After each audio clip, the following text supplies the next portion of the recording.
Question है, एक सरल रेखा AB पर एक बिंदु C इस प्रकार रखना है कि AC और AB को व्यास लेकर वृत्त खींचना है। थोड़ा देखिए, तो एक सरल रेखा AB है हमारा, ये पॉइंट A है और ये पॉइंट B है, हो गया सरल रेखा। इस पर बोला C एक बिंदु ऐसा रखिए, C यहाँ एक बिंदु रख लेते हैं, कहीं भी मना नहीं किया है मिड में नहीं रखना, कहीं भी मिड में रखते हैं, अच्छा फिगर। तो एक AC व्यास वाला सर्किल बोला खींचो, और एक BC व्यास वाला, एक AB व्यास वाला, यानी ये पूरा ऐसे एक रहेगा सर, ऐसा मान लेते हैं।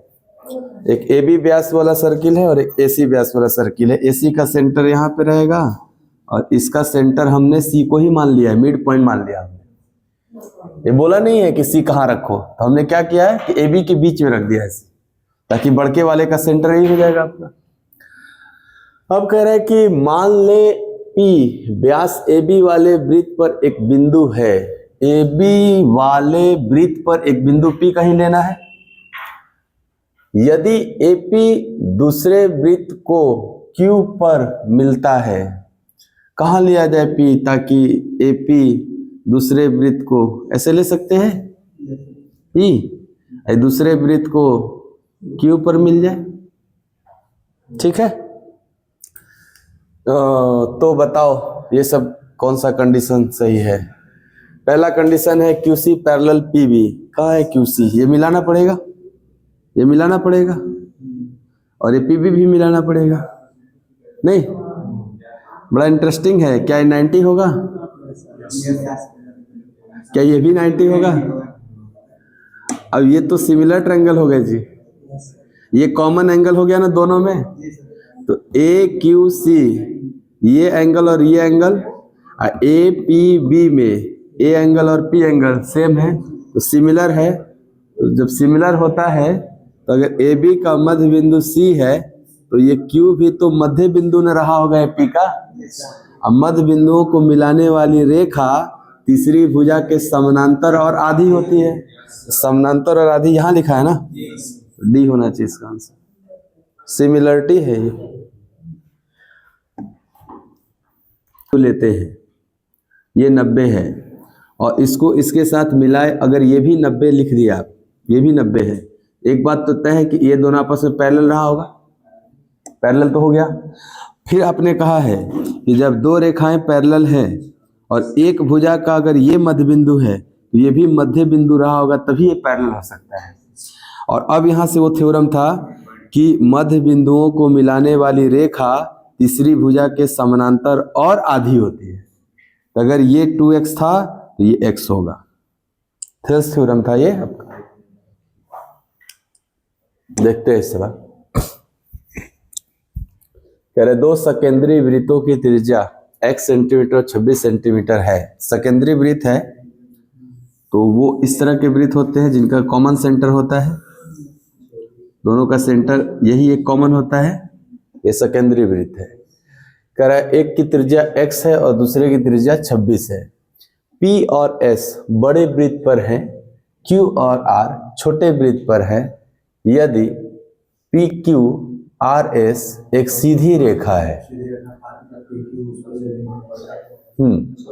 तो PS को बड़े वृत्त पे लेना है ना, PS को बड़े वृत्त पे लेना है, कहीं भी ले सकते हैं ऐसे। हाँ हाँ हाँ, ऐसे ले लें क्या, P Q PS PS, हाँ ऐसे Q ऐसे R, ताकि एक लाइन में रहे सब। मना किया है, अच्छा चलो ठीक है, ठीक है, थोड़ा बगल से ले लेते हैं और क्या। हाँ हाँ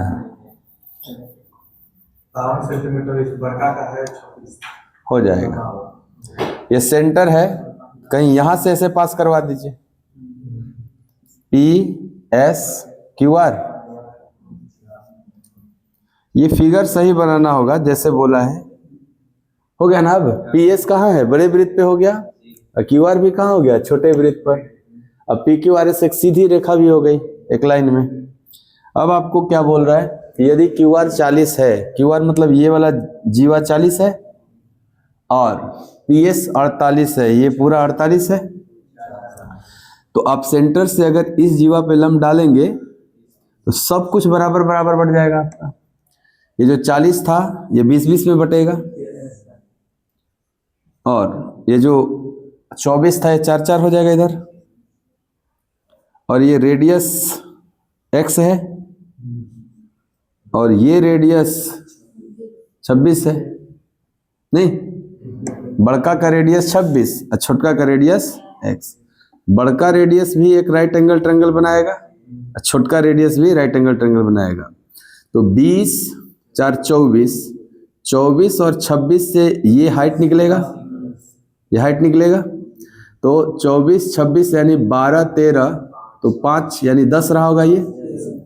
अब इस 10 20 के मदद से x निकलेगा पाइथागोरस थ्योरम लगा के, तो x स्क्वायर बराबर 10 स्क्वायर प्लस 20 स्क्वायर, 500 10√5, 500 का मतलब 10√5।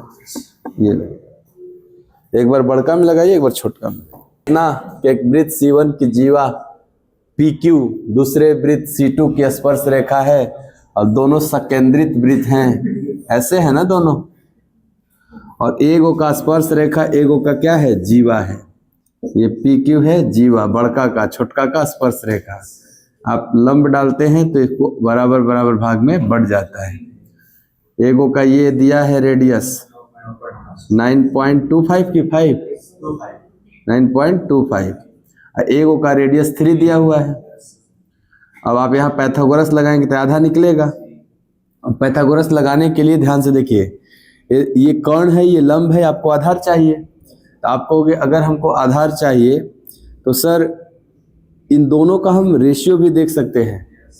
9.25 और 3 का जो रेशियो होगा 925:300 होगा, और अगर हम 25 से काटने जाएं तो 25 से कितनी बार में, एक ये गया और 4 36 37 बार में,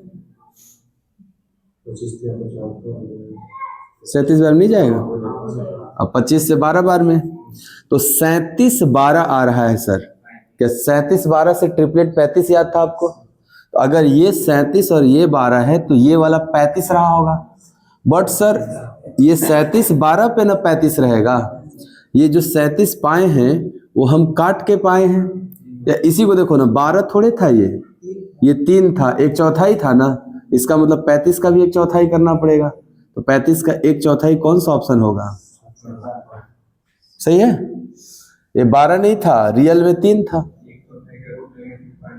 हाँ तो ठीक है, ये ना निकल रहा, आधा निकल रहा है आपका, और आपको पूरा जीवा ना निकालना था। तो अगर हम 1/4 करेंगे तो ये वाली लेंथ निकलेगी। हमको पता है ये जितना होता है उतना इधर भी होता है, तो 1/4 न करके खाली डबल कर दे तो जीवा ही निकल जाए। तो 35 का आधा 17.5, ये हो जाएगा जीवा। 1/4 करोगे तो ये वाला लेंथ निकलेगा, नहीं तो उसका स्क्वायर करने में टाइम लग सकता है ना। इसीलिए सवाल में आया कि कोई ई न करे कि 9.25 का स्क्वायर करने लगे, समय लग जाएगा थोड़ा।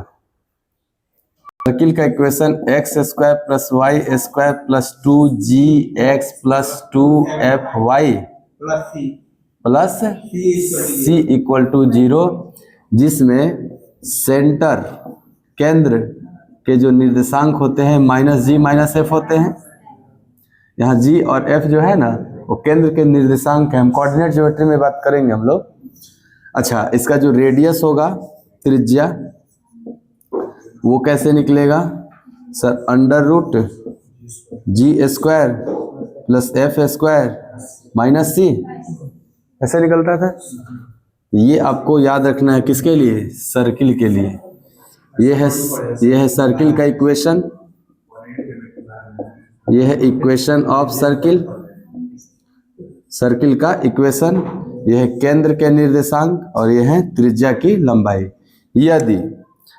यदि केंद्र के निर्देशांक ओरिजिन हो जाए, इसका सेंटर ओरिजिन का क्या होता है निर्देशांक 0 0 मूल बिंदु, जैसे एक्स वाई जिस पॉइंट पे काटते हैं एक्स एक्सिस वाई एक्सिस, इसका कोऑर्डिनेट 0 0 होता है ना। तो अगर एक सर्किल लिया आपने और उसका सेंटर आप इसी को मान लेते हैं तो जी और एफ 0 0 हो जाएगा। तो जब जी और एफ 0 0 हो जाएगा तब यानी कह सकते हैं कि यदि सर्किल का जो सेंटर है उसके निर्देशांक अगर मूल बिंदु हैं तो सर्किल का जो इक्वेशन होगा वो केवल X square plus Y square बराबर रेडियस स्क्वायर हो जाएगा।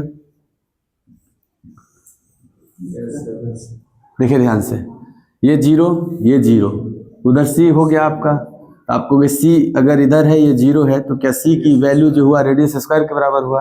ये पूछा गया सवाल है कि उस वृत्त का समीकरण क्या होगा जिसके केंद्र मूल बिंदु है। तो आपको X square plus Y square बराबर आर स्क्वायर, जहां आर क्या है वृत्त की त्रिज्या है। फिलहाल इस आप इक्वेशन को इससे कंपेयर करके देखो, क्या निकालना रेडियस निकालना है। तो रेडियस का फॉर्मूला है √g²। तो जी के जगह 2 ना, प्लस माइनस मत देखना क्योंकि स्क्वायर होके वो ऑटोमेटिक प्लस हो जाएगा। जी स्क्वायर एफ स्क्वायर चाहिए तो आप प्लस माइनस मत देखो, बस 2 हटा के देखो -2, तो -2 का स्क्वायर करेंगे तब भी 4 और 2 का स्क्वायर करेंगे तब भी 4, 3 का स्क्वायर -c चाहिए। तो ये बताओ बाबू, जब इधर c है ना, ये वाला इधर लिखा है 12, तो क्या +12 या -12 इधर है ना। जब यहाँ रहता है तब ना -c लिए हो, इसको उधर भेजोगे तो ऑटोमेटिक चेंज हो जाएगा। तो क्या लिखना पड़ेगा आपको कि फॉर्मूला में माइनस, हमारे इस फॉर्मूला में -12, तो माइनस तो 9 4 13 12 और 25 का वर्गमूल, इसीलिए आपका क्या हो जाएगा ये याद रखना पड़ेगा सर के सर। इस फिगर में बोल रहा है कि छायांकित भाग का क्षेत्रफल निकालिए और ये वाला एंगल AOB 135 दिया है, तो ये बचा हुआ 45 होगा। तो जब ये 45 होगा ये भी तो 45 होगा, ये जो छायांकित भाग टोटल बनेगा वो 90 डिग्री एंगल वाला बनेगा और पूरा सर्किल होता है 360 डिग्री। तो 360 डिग्री का 90 डिग्री कितना भाग है, 1/4 है। इसीलिए आपका करेक्ट आंसर क्या है 1/4। इसमें कुछ नहीं दिमाग लगाना, खंड अलग होता है। इस प्रश्न में क्या है त्रिज्यखंड। प्रश्न है कि 12 मीटर त्रिज्या वाले एक वृत्त के दीर्घ त्रिज्यखंड का परिमाप ज्ञात करना है जिसका लघु त्रिज्यखंड केंद्र पर 75 डिग्री का कोण बना रहा है। तो क्या वो हमारा फिगर ऐसे रहेगा, त्रिज्यखंड लघु वाला ये छोटका, ये एंगल कितना है 75, और इसका मतलब ये पीछे वाला दीर्घ हो जाएगा एंगल। हमको ये निकालना है दीर्घ त्रिज्यखंड का परिमाप, ये तो लघु त्रिज्यखंड वाला हो जाएगा। तो देखिए ध्यान से, रेडियस परिमाप का मतलब होता है जितना भी लेंथ है। तो अभी ये तो केवल चाप की लंबाई हुई, अगर ये रेडियस भी ले लेंगे तब ना पूरा परिमाप होगा। तो ये एंगल कितना हुआ 360 में से घटेगा ना 285। तो आपको इस चाप की लंबाई होगा 285 बटे में 360 इंटू 2 पाई r 12 था, ये r 12 मीटर है। ये तो अभी केवल चाप की लंबाई हुई, क्या ये दोनों रेडियस भी जोड़ना पड़ेगा आपको, +2r यानी 2 गुणे 12। 24 तो सारे ऑप्शन में था ना, लेकिन प्लस वाला चाहिए तो माइनस वाला छोड़ सकते हैं हम लोग। यहाँ से देखिए थोड़ा सा, 12 दूनी 12 से 30 बार में, और 3 से खाली काट रहे हैं, 3 नमा 27, 3 पचे 15, 95 का डबल 190, 19 पाई वाला सी ऑप्शन हो जाएगा। ये 19 पाई आएगा ना, अब +24। ठीक है, ऐसे निकालना था, केवल आर्क नहीं निकालना है, त्रिज्या भी जोड़ना है आपको।